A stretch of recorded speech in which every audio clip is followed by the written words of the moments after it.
Hi everyone, I'm Jim and welcome to the review of The Clay People, the self-titled record by the band The Clay People. Today we're celebrating 25th anniversary of the record, so I decided to go back and see if it still holds up or not. My story with this band might be similar to yours. I found them online like back in 2001 or 2002 on Napster or some other site.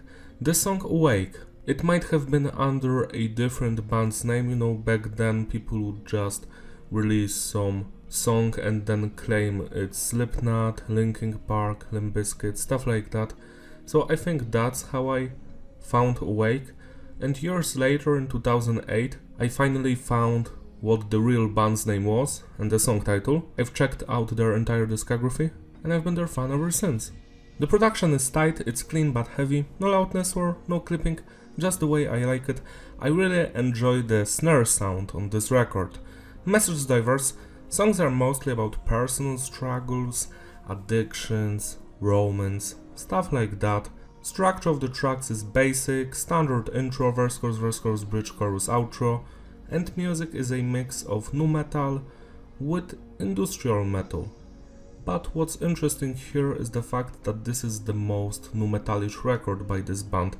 The previous ones and the next ones are going to be much more industrial based. The record starts with Awake and the first thing you're going to notice here is the electronic elements, because the song starts with them. They are fine, there isn't much of them on the record, but they fit the music. Then we have the drums. The drummer is killing it throughout the entire thing.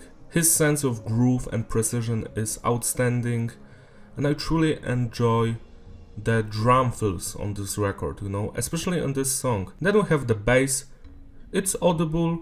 The bassist mostly follows the guitars, but he sometimes plays some stuff on his own. It's nice. The guitar work is fun, standard nu riffs, nothing special, but they fit the music.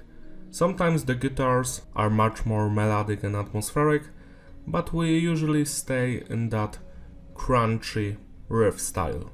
Finally, we've got the vocals by Daniel. He has a very distinct sounding voice, you can always recognize him. He mostly sings on this record and it sounds great.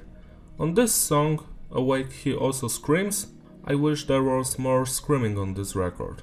Awake is a masterpiece. There is a reason why this song became popular. It sounds like it would fit a racing video game for sure. It's intense, it's full of energy, every instrument sounds great here, and the vocals are full of emotions. This song is just lit. 11 out of 10. Plug is much more atmospheric, it has a darker atmosphere than Awake. I do enjoy the verses here, but they are a little bit too long, and some of the vocal performances, yeah, it's alright, but the vocals aren't as good as on Awake. This is still a good song. I enjoy every section here. 7 out of 10. Mechanized Mind continues that very nu metalish atmospheric vibe. It's better than Plug, but that's just it. It has those very atmospheric verses, then we get much more energetic choruses, and a fine bridge. That's all. 8 out of 10.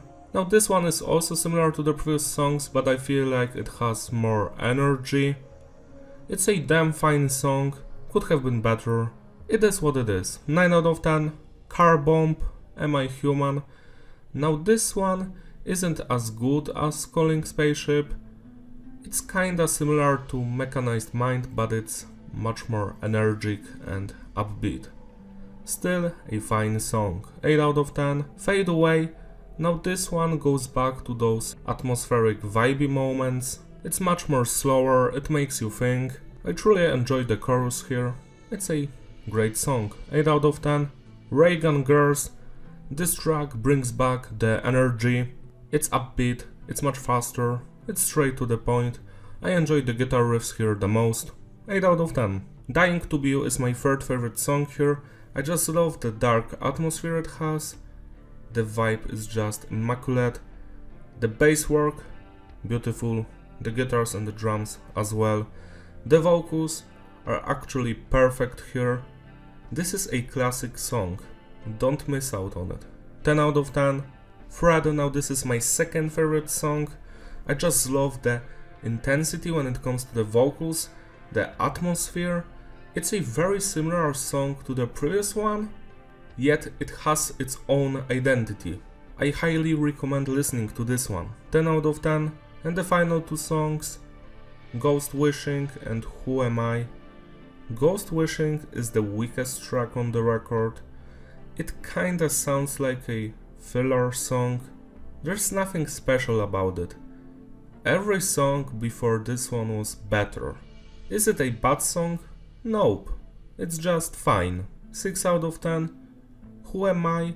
Is the most melodic song on the record, and yeah, it's kinda similar to Ghost Wishing. It's nothing special. Could have been better.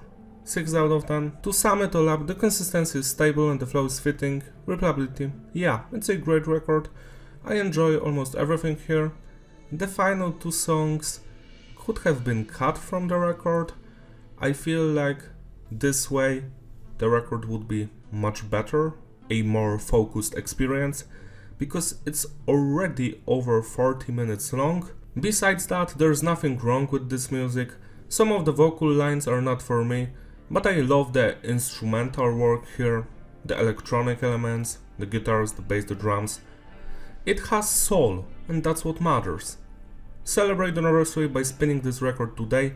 It deserves your love and attention. That's all from me. Thank you for watching. Don't forget to like and subscribe. I will see you in my other videos. Bye. Wake up! Time to die! Wake up!